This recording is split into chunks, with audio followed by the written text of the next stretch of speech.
Assalamualaikum and hi everyone. Hari ini saya akan melakukan satu video reaction di mana ia merupakan individual assignment yang telah diberikan oleh pensyarah saya di bawah subjek Graduate Success Attribute berkenaan satu dokumentari yang bertajuk Dari ICU ke Liang Lahat. Dokumentari ini telah dibawakan secara eksklusif oleh Malaysia Gazette TV khas untuk rakyat Malaysia. Jadi, mari kita mulakan. Okey, sampai ni. Masih bertabah okey. Insya-Allah insya-Allah semua dimudahkan. Okey.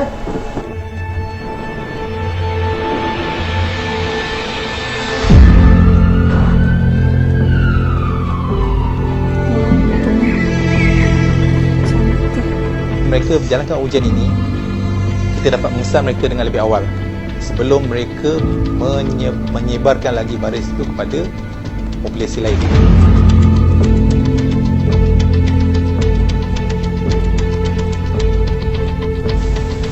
Ya Allah, peluh sangat kau ni. Panas sangat dalam. Panas kau ni. Serius panas.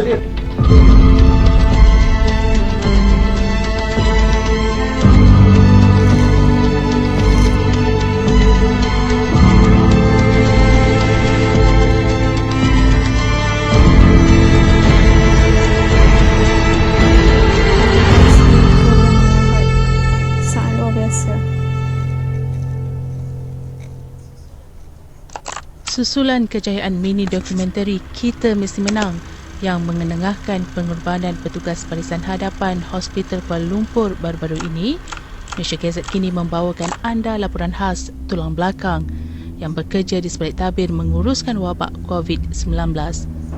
Menurut Pegawai Sains Mikrobiologi Perubatan Jabatan Patologi HKL, Nur Hazmi Rosman, pasukannya juga bersengkang mata untuk menjalankan ujian makmal sebelum seseorang itu disahkan positif atau negatif COVID-19.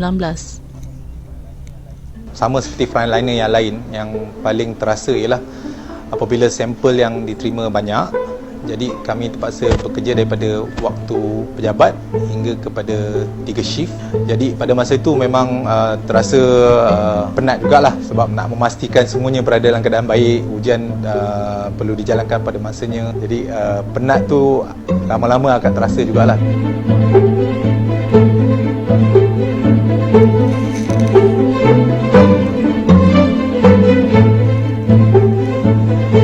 Proses nyah kumannya, maknanya heat activated menggunakan haba, suhu yang tinggi, jadi kita akan matikan virus tersebut dulu dan kemudian sampel berkenaan kita akan lakukan proses nucleic acid extraction.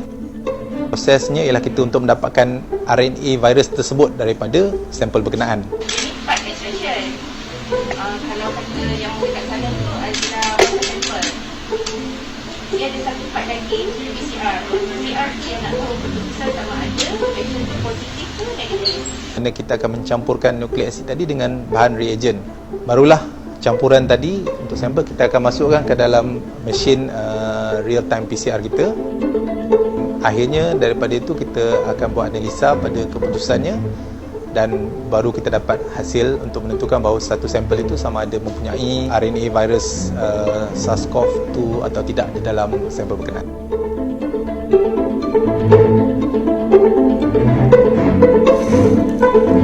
Bertugas sebagai pakar perunding intensivis di wad ICU dan mempunyai pengalaman lebih 20 tahun dalam bidang perubatan, melihat kematian seseorang pesakit bukanlah perkara baru buat Dr. Ismail Tan. Namun, beliau tetap meluahkan rasa sedih dan terkilan apabila melihat pemergian pesakit COVID-19 yang terpaksa melalui detik-detik terakhir di dunia ini bersendirian dan hanya ditemani pakar dan petugas kesihatan, bukannya orang tersayang. Itulah yang namanya panas.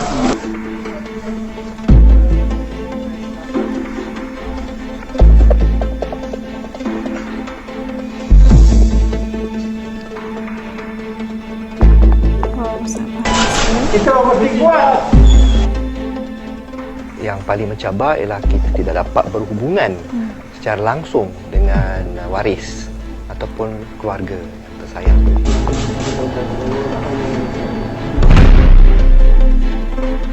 pesakit COVID yang masuk ke ICU, kita akan update family member setiap hari, melakukan video call untuk waris pesakit supaya mereka dapat sekurang-kurangnya berhubungan dengan ahli keluarga ketika berada di ICU. Puan Mariam, suami Puan Mariam sekarang Encik Kamal berada dalam karantina, pernafasan dia makin teruk. Okey, kita terpaksa masukkan tube untuk mengelakkan daripada keadaannya makin teruk. Encik Kamal, ini isteri di talian telefon. Okey? Buatkan untuk yang baik-baik ni. Okey? Alright, kita kata Kamal. Tak boleh kita. Yang mungkin.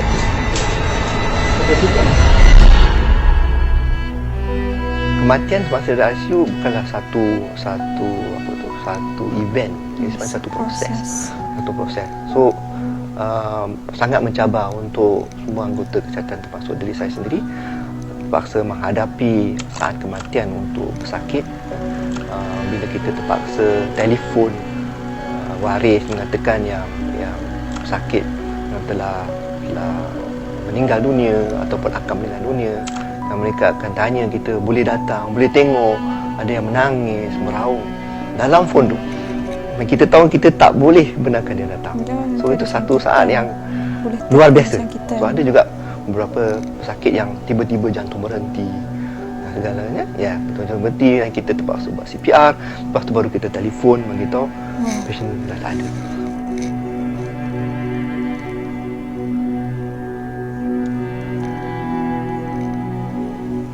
Mungkin ramai yang tidak mengetahui bedah siasat pertama pesakit COVID-19 di Malaysia dilakukan oleh Jabatan Forensik HKL, yang mana hasil bedah siasat tersebut membuka satu lembaran baru dalam banyak perkara, termasuklah pengurusan mayat pesakit. Mayat pesakit COVID haruslah dibalut dengan kain putih kain putih cotton pada lapisan pertama, dan dimasukkan ke dalam 2 lapisan body bag. Lapisan permukaan luar body bag perlulah dinyah kuman dengan larutan sodium hypochlorite 0.5%. Potensi atau risiko jangkitan daripada mayat pesakit COVID tetap ada kepada orang yang menguruskan atau orang di sekeliling.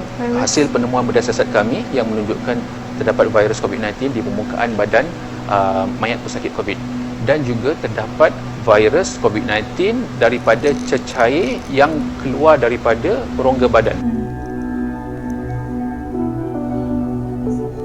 Bagi salah seorang pengurus jenazah COVID-19, Zulina Sulaiman, walaupun bukan petugas kesihatan yang telah menerima latihan khusus dalam menangani wabak, namun mereka tetap bersedia menunaikan fardu kifayah tersebut. Setakat ni dia cuma tanya memang waris tak boleh tengok ke, memang tak boleh sama-sama bantu ke. Setakat ni cuma satu dia orang tanya, tak takut ke? Itu persoalan dia, tak takut ke? Sebab bila dia orang dengar COVID je, dia orang takut.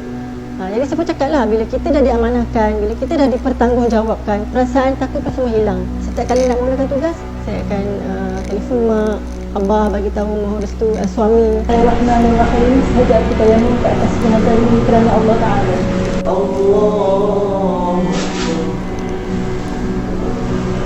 Assalamualaikum warahmatullahi wabarakatuh. Assalamualaikum warahmatullahi.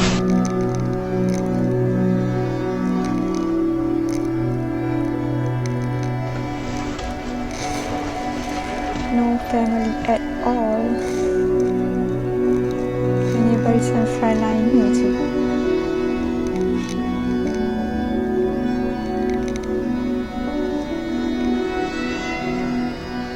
Apabila jenazah tiba di sini, di mana pasukan saya akan memakai suit PPE yang dikendalikan dan ditaklimatkan oleh pejabat kesihatan daerah, di mana kami akan memakai suit itu berpandukan apa yang diterangkan oleh pejabat kesihatan daerah tersebut. Jadi di atas nasihat daripada pihak KKM dan juga pejabat kesihatan daerah, kita diminta untuk tidak mengadakan talqin, hanya bacaan doa saja.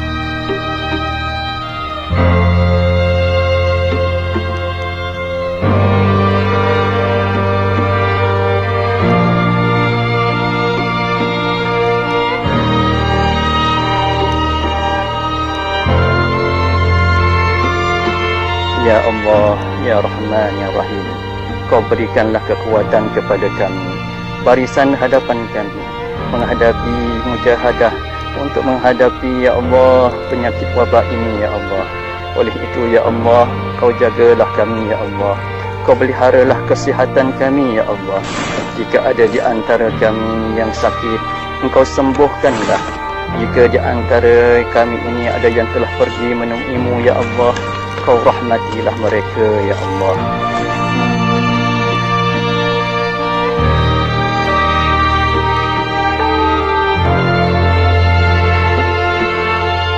Kejayaan membendung pandemik COVID-19 bukan di tangan barisan hadapan sahaja, tetapi ia adalah tanggungjawab kita bersama. Lengkung yang semakin melandai bukan bermakna kita sudah bebas daripada wabak, kerana peperangan ini masih panjang dan belum tahu akhirannya. Namun hasil kerjasama semua pihak, terutamanya rakyat, mampu menamatkan peperangan ini dengan kejayaan milik kita.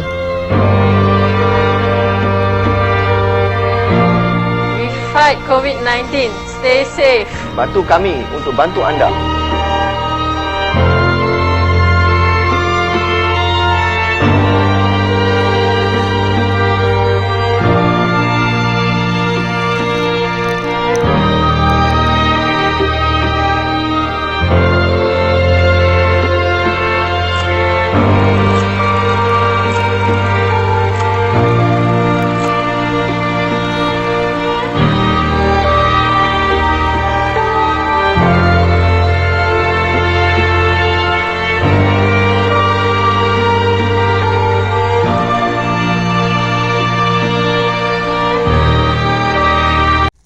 Pesakit COVID-19 yang berada di ICU ni terpaksa melalui detik-detik terakhir di dunia ini secara bersendirian.